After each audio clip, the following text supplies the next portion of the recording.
morning everyone. Today I am going to complete my strength of solution.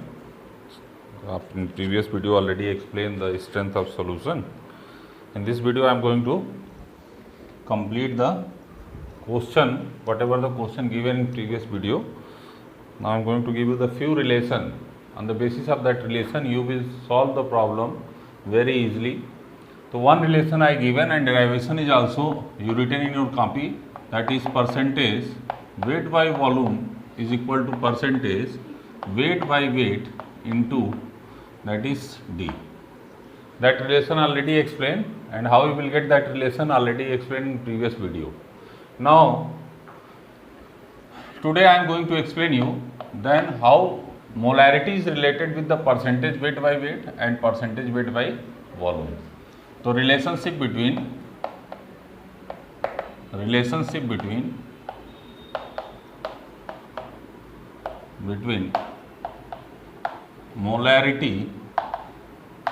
molarity, percentage weight by weight and percentage weight by volume and density.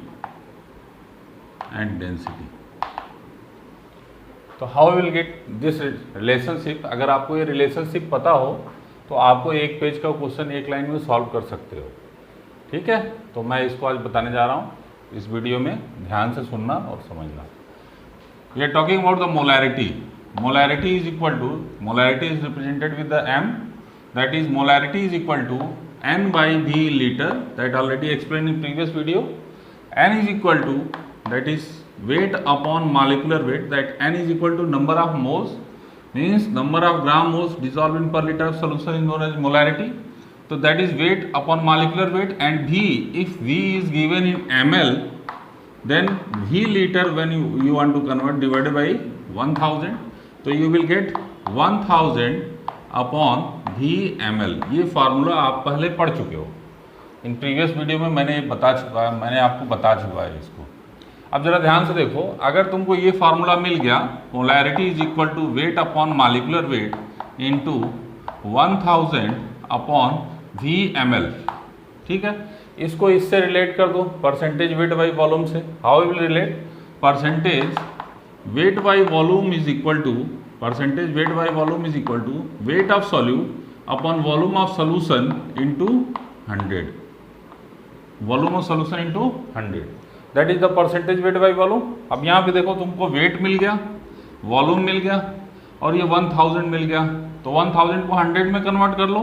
तो आप इसको ऐसे लिख सकते हो, molarity is equal to weight upon we ml into 100 into 10 by m. लिख सकते हैं, कोई दिक्कत नहीं, दोनों सेम चीज़ है. ये आपका ये जो इतना पोर्शन है, this is the percentage weight by volume. तो इसके प्लेस पे क्या लिख सकते हो? Percentage weight by volume. तो molarity is equal to percentage weight by volume into 10 into m. m is the molecular mass और molar mass of solute. m is the molar mass of solute. So that relationship you are getting. This one is the second relationship. First relationship this one, second one is this one. I hope you understand. अगर molarity दिया हो, percentage weight by volume पूछ रहा है तो directly आप निकाल सकते हो. और परसेंटेज वेट बाई वॉल्यूम दिया हो, मोलैरिटी पूछ रहा है तो डायरेक्टली रख दो, फार्मूले में आंसर आ जाएगा. ठीक है, तो this one is the second number. अब परसेंटेज वेट बाई वेट से कैसे रिलेशन होगा? सीधे लिख दो, molarity is equal to percentage weight by weight into 10 into m, percentage weight by weight into d, percentage weight by volume into d. ये भी आपको हो गया, परसेंटेज वेट बाई वेट से रिलेशन हो गया. समझ में आ रहा है ये इक्वेशन? ये सारे रिलेशन अगर आपके दिमाग में रहेंगे तो आपसे क्वेश्चन एक लाइन में सॉर्ट आउट हो जाएगा. अदरवाइज आप सॉल्व करते रहोगे, प्रॉब्लम होगी. परसेंटेज वेट बाई वॉल्यूम दे के मोलैरिटी पूछ रहा है, परसेंटेज वेट बाई वेट दे के मोलैरिटी पूछ रहा है, डेंसिटी क्वेश्चन में दिया हुआ है और आप सॉल्व कर रहे हो, उसको लोग एक पेज में सॉल्व कर रहे हो, टाइम वेस्ट कर रहे हो. इसमें डायरेक्ट फार्मूले में रखो, आंसर लाओ. ठीक है, तो I hope it is very easy. आपको किससे रिलेशन मिल गया? Molarity, percentage weight by wait and percentage weight by volume and density. Clear? एक बार फिर से रिमाउंड कर पॉज करके या प्रीवियस वीडियो को पीछे जाके देख सकते हैं, ठीक है। तो now this one is the molarity and third relationship is over.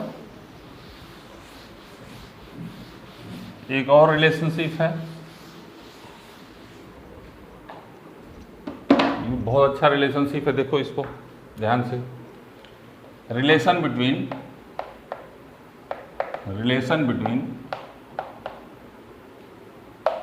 Mole fraction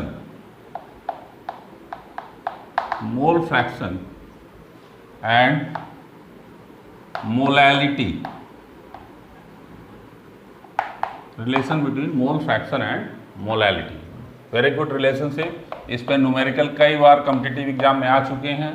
अगर आपको रिलेशन पता रहेगा तुरंत वैल्यू रखोगे, आंसर आ जाएगा। नहीं पता रहेगा, सॉल्व करने में एक पेज आधे घंटे का टाइम लग जाएगा। Don't waste your time in exam because objective objective pattern क्या होता है, 30 सेकंड का होता है। एक क्वेश्चन पे आप 30 से 40 सेकंड से ज़्यादा नहीं दे सकते, तो अननेसेसरी आप टाइम वेस्ट करोगे, ठीक है। तो मोल फ्रैक्शन और मोलैलिटी में क्या रिलेशन है मैं बताने जा रहा हूँ, ध्यान से देखो। अगर हम लिख दें x of solute upon X of solvent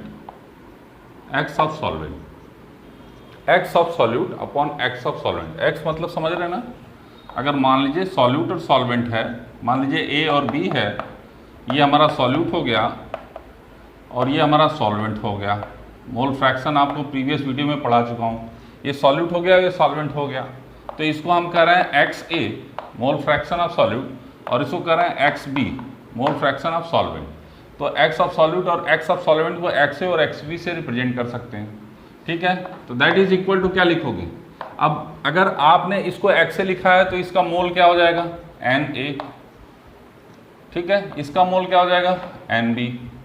अगर mole N A N B हो गया तो इसका वेट क्या हो जाएगा, डब्ल्यू ए। इसका मॉलिक्यूलर वेट क्या हो जाएगा, एम ए। इसका वेट क्या हो जाएगा, डब्ल्यू बी। इसका मॉलिक्यूलर वेट इसका वेट क्या हो जाएगा, डब्ल्यू बी, और मॉलिक्यूलर वेट एम बी, ठीक है। अब X of solute upon X of solvent कर देते हैं, that is N A upon N B. कैसे आ जाएगा, देखो अगर मोल फ्रैक्शन रखोगे तो फ्रैक्शन मीन्स उसके बटे total, means N A divided by N A plus N B total mole. फिर क्या लिख सकते हो, N B divided by N A plus N B. Getting और नॉट, ये कैंसिल हो जाएंगे, आपको क्या मिल जाएगा, N A by N B. Clear.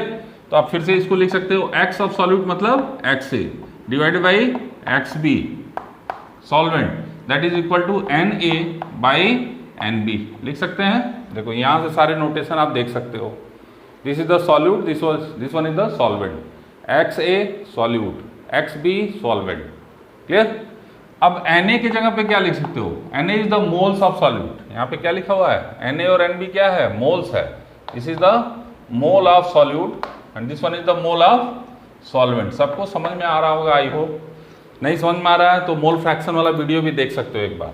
Na is equal to WA upon MA divided by WB upon MB। समझ में आ रही बात। अब इसको ऊपर आ जाएगा, ये यहाँ पे आ जाएगा।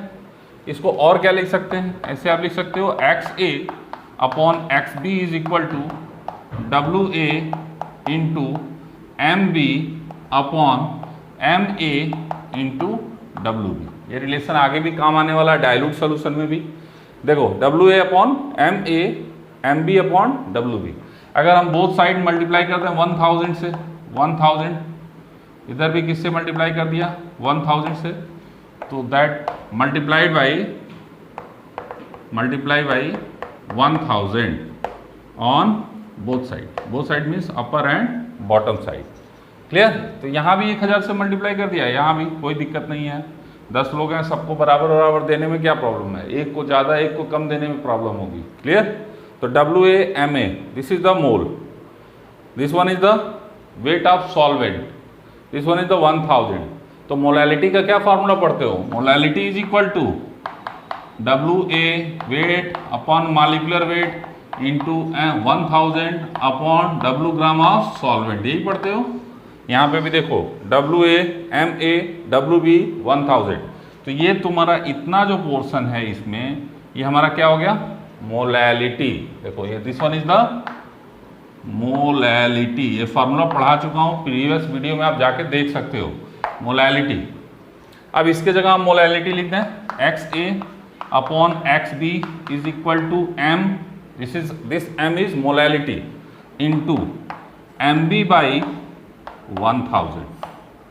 ठीक है, तो मोलैलिटी क्या हो जाएगा, then molality is equal to X A upon X B into 1000 upon M B.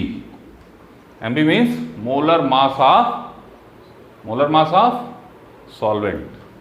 This is the M B is molar mass of solvent.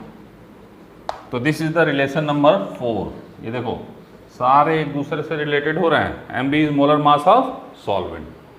Clear? फिर से एक बार देख लो। अब आपको ये सारा तो मैंने आपको सिर्फ याद रखने के लिए नहीं बताया, ये सिर्फ आपको याद रखना है फॉर्मूला।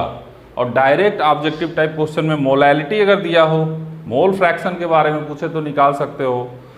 अगर मोल फ्रैक्शन दिया हो तो डायरेक्टली मोलैलिटी निकाल सकते हो। एक last directly I am going to give you the relation 5th number, it is also very important.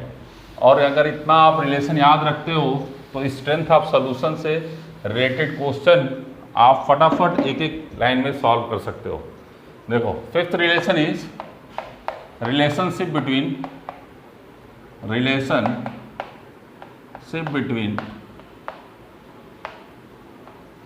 molarity, that is capital M, and molality, small m, and density. You all know that ये molarity से density का कोई लेना देना नहीं है, लेकिन इसका डेंसिटी से बहुत सारा लेना देना है, क्योंकि ये किस पे डिपेंड करेगा, डेंसिटी पे। तो देखो molality is equal to 1000 into capital M divided by 1000 into D, this is not mole fraction, multiplication into D minus 1000 into molarity into molar mass of solute। याद रखिए एक रिलेशन और है जो डायरेक्टली किससे रिलेशन बता रहा है, मोलैलिटी और मोलैरिटी से। This one is the molality, this one is molality, this one is molarity। ये भी हमारा क्या हो गया, मोलैरिटी। ये हमारा क्या हो गया, डेंसिटी। क्वेश्चन में डेंसिटी दे देगा। और ये क्या हो गया, मोलर मास ऑफ सॉल्यूट। आप चाहें तो स्मॉल m से कर सकते हैं, लेकिन ये डायरेक्टली मैंने लिख दिया है m into molar mass of solute. Clear? तो this is the 5th relation. आपको 5 रिलेशन आपको बता दिया मैंने, जिसपे आप स्ट्रेंथ ऑफ सोल्यूशन के क्वेश्चन एक एक लाइन में सॉल्व कर सकते हो, इजीली सॉल्व कर सकते हो। जैसे मैं एक क्वेश्चन दे रहा हूँ, इसको सॉर्ट आउट करिए और इसी में सारे क्वेश्चन में पूछ दूंगा एक ही क्वेश्चन में। आई होप ये समझ में आ गया होगा सबको। देखो बेटा, कोई जन्म घुट्टी कोई नहीं देने वाला है, आपको थोड़ा बहुत तो पढ़ना ही पड़ेगा। आपको फार्मूला बोल रहा हूँ याद रखने के लिए, तो याद नहीं रखोगे तो क्वेश्चन सॉल्व नहीं होने वाला है। इसलिए आप इसको पढ़ लीजिए, लेकिन लास्ट वाला कम से कम इसको आप दिमाग में बैठा लीजिए। अगर फार्मूला आपके दिमाग में है तो क्वेश्चन सॉल्व हो जाएगा, नहीं तो फिर आप घूमते रहिए गुरुजी के पास। इनके पास जाएंगे तो कुछ घोल के पिलाएंगे, उनके पास कोई कुछ देने वाला नहीं है। बात साफ साफ क्लियर सुन लीजिए, कहीं भी आप जाएंगे तो आपको कुछ स्पेशल नहीं मिलने वाला है। पढ़ना आपको खुद है, तो एटलीस्ट कम से कम ये सारी चीज़ें आप अपने दिमाग में बैठा लें। चलिए, I am going to give you one question related to this topic. Question number है, जो भी होगा आप कंटिन्यू कर लीजिएगा।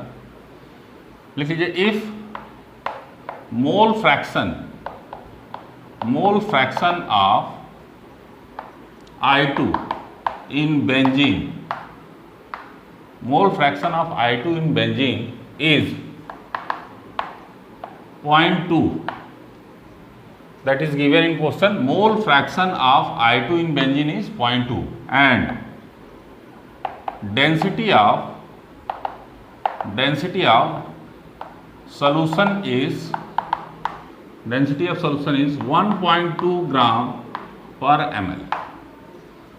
Then find out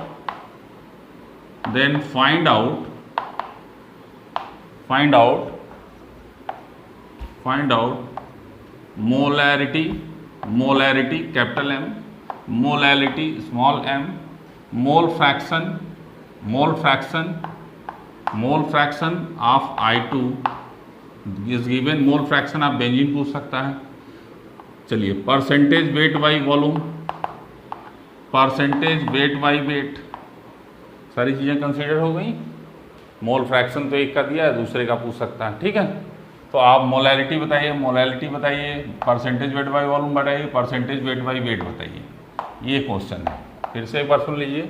if the mole fraction of I2 in benzene is given 0.2 and its density is 1.2 ग्राम पर ml, then find out this all relation. अब ये क्वेश्चन एक क्वेश्चन है, लेकिन ये आपके जितने रिलेशन अभी बताए सबका यूज हो जाएगा इसमें. ठीक है, तो सबसे पहला रिलेशन आप देखो, यहाँ पे लिखा है मोलैलिटी, तो मोलैलिटी लिख दो. मोलैलिटी इज इक्वल टू क्या बताया मैंने, XA upon XB into 1000 upon MB, molecular weight of solvent. देखो ये रिलेशन यहाँ लिखा भी है, आई होप समझ में आ गया होगा. Molality is XA XB into 1000 by MB. आपको मोलैलिटी निकालना है. क्वेश्चन में दिया क्या है, आयोडीन का मोल फ्रैक्शन दिया है. तो बताओ, दो कंपोनेंट हैं इसमें, एक I2 है, दूसरा बेंजीन है. आ रही बात समझ में. I2 कितना है मोल फ्रैक्शन, गिवन 0.2.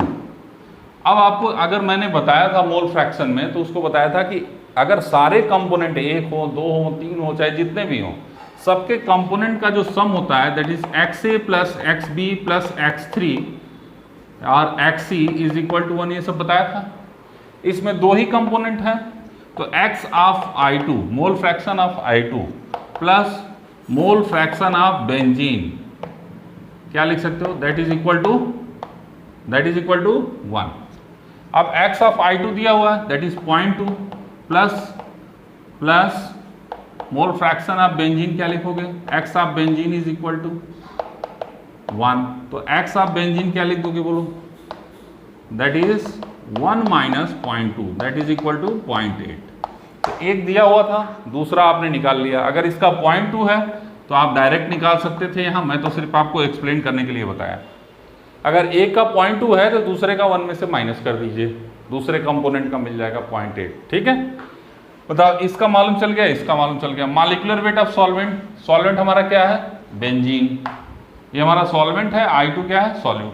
तो बताओ बेंजीन का फॉर्मूला क्या होता है, कितने लोगों को नहीं पता है बेटा, अगर नहीं पता है तो C6H6. How you will get the molecular weight, 12 into 6 plus 6 that is I think 78, यही होगा. ठीक है, समझ में आ रही बात.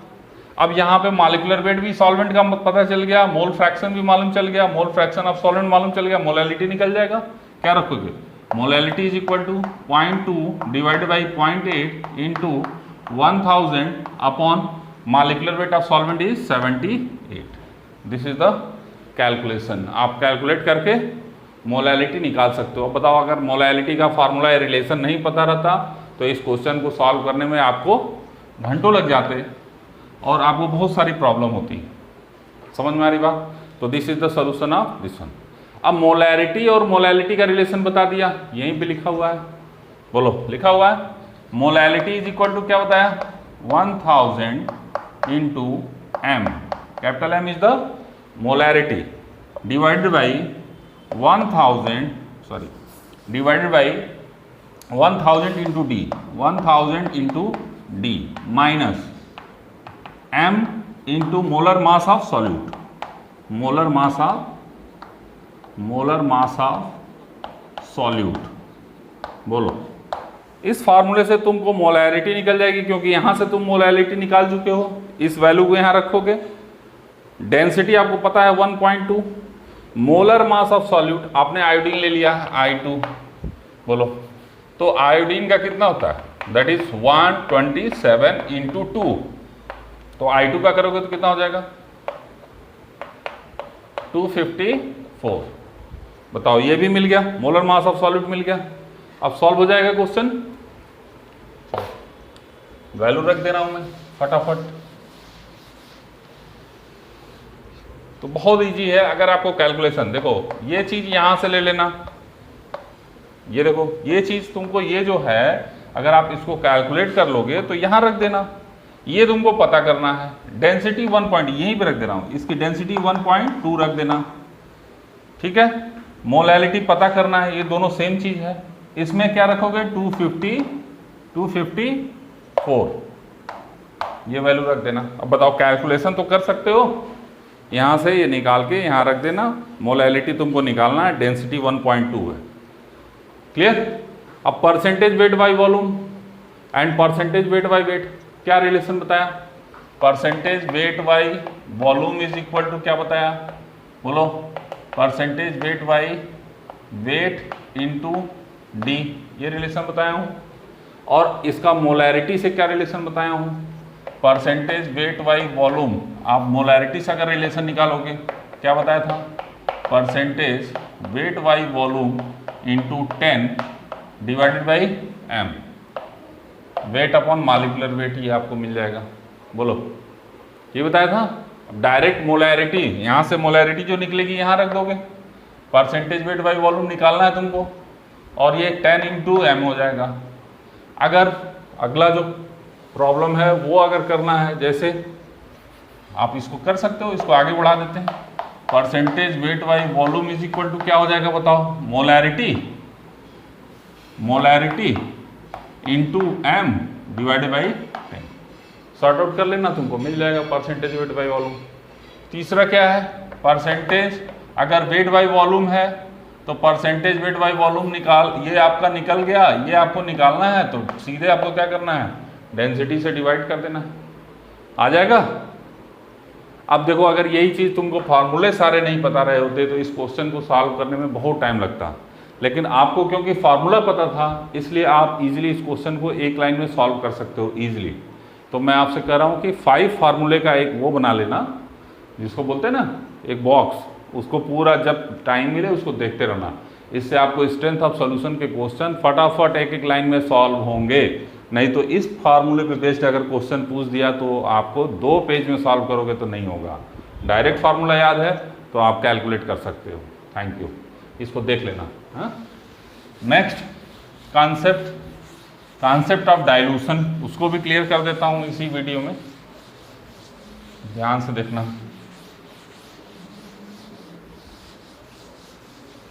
लिख लो, dilution formula. What is the meaning of dilution formula? Dilution मतलब क्या होता है कि भाई पानी मिलाते जाना है, क्लियर। जैसे आपने कोई सोल्यूशन लिया, उसमें पानी मिलाते जा रहे हैं, तो पानी मिलाने का मतलब क्या हो रहा है कि आप उसको डाइल्यूट कर रहे हैं। जैसे लैब में रखा रहता है डाइल्यूट HCl, कंसनट्रेट HCl, तो कंसनट्रेट HCl को डाइल्यूट में करने में पानी मिला दिया। हमारी बात समझ? तो डाइल्यूशन का मतलब क्या होता है? मिक्सचर ऑफ और mixing of water, that is dilution. अब देखो डाइल्यूशन फार्मूला क्या होगा, इसमें सॉल्यूट नहीं मिला रहे हैं, सिर्फ सॉल्वेंट ऐड करते जा रहे हैं। तो देखो मोलैरिटी का फार्मूला क्या पढ़ते हो? Molarity is equal to N/V in litre, यही पढ़ते हो। ये हमारा मोल है, ये मोलैरिटी है और ये वॉल्यूम इन लीटर है। आप सिर्फ सॉल्वेंट मिला रहे हो, तो सॉल्वेंट यहाँ पे जाएगा, इसको तो चेंज नहीं कर रहे हो। इसका मतलब mole of solute is constant. अगर ये हमारा कांस्टेंट हो गया तो मोल इज इक्वल टू क्या हो जाएगा? Molarity into V in litre. आ रही बात समझे? Molarity into V in litre, ये हमारा कांस्टेंट है। तो अब ये हमारा कांस्टेंट हो गया, तो ये हमारा क्या हो जाएगा? M1V1 is equal to M2V2, ये आपको फार्मूला मिल जाएगा। समझ में आ रही बात? फटाक से फार्मूला मिल गया आपको। अगर क्वेश्चन इसी पे एक प्रॉब्लम देख लो, अगर मान लो एक मिक्सचर ये लिया, दूसरा हमने ये ले लिया, जैसे कह दूं कि 0.2 molar 200 ml HCl is add into 0.3 molar 400 ml of HCl। ठीक है, ये क्वेश्चन ले लिया, ये क्वेश्चन इस पे बना दे रहा हूँ 0.2 मोलर 200 ml HCl को 0.3 मोलर 400 ml HCl में ऐड कर दिया, दोनों को मिक्स कर दिया। अब इन दोनों को मिक्स कर दिया, जब दोनों को मिक्स कर दोगे तो ये हो जाएगा 2.2 molar 200 ml HCl plus 0.3 molar 400 ml HCl, दोनों का मिक्सचर बन गया। अब कह रहा है क्वेश्चन में कि find out the molarity of solution MS। आप बताओ मोलैरिटी ऑफ सॉल्यूशन क्या होगा। ठीक है, तो अब दो सॉल्यूशन को मिक्स कर दिया तो कोई बात नहीं, ये मिक्सचर हो गया। This is the formula of, एक का पता हो दूसरे को निकालना हो तो ये हो गया। ठीक है, अब मिक्सचर दे दिया तो क्या करोगे, देखो M1V1 plus M2V2 plus M3V3 is equal to, अब देखो एंड सो ऑन M4V4, जितना चाहे उतना मिक्स करता जाए, कोई प्रॉब्लम नहीं है, divided by V1 plus V2 plus V3 is equal to लिख सकते हो MS, formula of the solution. जो सारा मिक्स करके बनाया है इन सबको, सबके देखो मोलैरिटी दिया हुआ है, वॉल्यूम दिया हुआ है, मोलैरिटी वॉल्यूम रखते जाओ और वॉल्यूम से डिवाइड करते जाओ, MS आ जाएगा। Formula means molarity of the solution. समझ में आ रही बात। कैसे इसको सॉल्व करोगे, देखो 0.2 into 200 HCl is mixed into 0.3 into 300 ml HCl। अब बताओ ये वॉल्यूम कितना है, 200 plus 300 is equal to MS, molarity of solution. तो ये कितना हो जाएगा बताओ, 20 इंटू 2 40 और 40 इंटू 90, 40 प्लस 90, तो ये आपका हो जाएगा 1। देखो भाई एक जीरो कैंसिल, डेसिमल कैंसिल, यहाँ से एक जीरो कैंसिल, डेसिमल कैंसिल, ये 90 हो गया, ये 40 हो गया, तो 90 40 130, तो 130 divide by 200 plus 300 500 is equal to MS। This is the molarity of solution, cancel, तो दैट इज 13/50, यानी कि इसको ऐसे कर सकते हो 1.3 डिवाइड बाई 5, क्या आ जाएगा बोलो, that is MS is equal to 1.3 divide by 5, तो 5 टू जा, अगर डेसिमल यहाँ लगा दिया तो 5 टू जा 10, that is 3.26 molar, 0.26 molar of solution. इस सॉल्यूशन की मोलैरिटी कितनी हो गई, 0.26। अब देखो ध्यान से देखना, एक ट्रिक यहीं पे नोट कर लो, अगर दो सॉल्यूशन को मिक्स किया जाए और दोनों का वॉल्यूम इक्वल हो, ये अलग अलग हो, तो कोई दिक्कत नहीं है, डायरेक्टली तुम बता सकते हो इनका एवरेज निकाल के।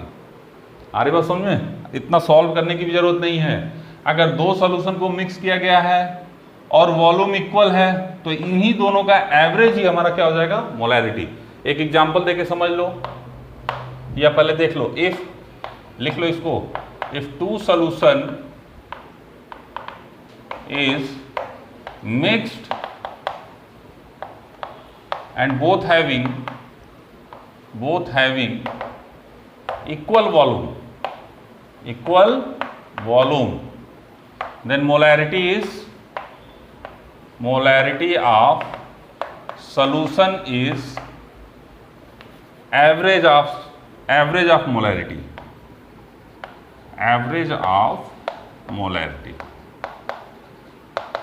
फिर से एक बार देख लो, अगर इन दो सॉल्यूशन को मिक्स किया गया होता और इसका वॉल्यूम इक्वल होता तो इस मोलैरिटी का एवरेज ही हमारा क्या हो जाता, इस सॉल्यूशन की मोलैरिटी। यही चीज़ यहाँ लिखा गया है, ध्यान देना। अगर दोनों इक्वल दिया हो तो कैलकुलेट करने की भी ज़रूरत नहीं है, डायरेक्ट आंसर आ जाएगा।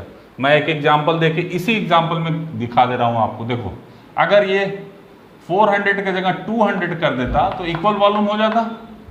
अब देखो अगर इस तरह से सॉल्व करोगे तो देखो यहाँ पे 0.2 इंटू 200 यानी कि 40 प्लस 0.3 इंटू 200, ये 3 टू जा 6 60 डिवाइडेड बाई, अब देखो डिवाइडेड बाई 200 400, हमारा क्या हो जाएगा बताओ, 100 डिवाइडेड बाई 400 यानी कि दैट इज 1/4 इज मोलैरिटी आ जाता।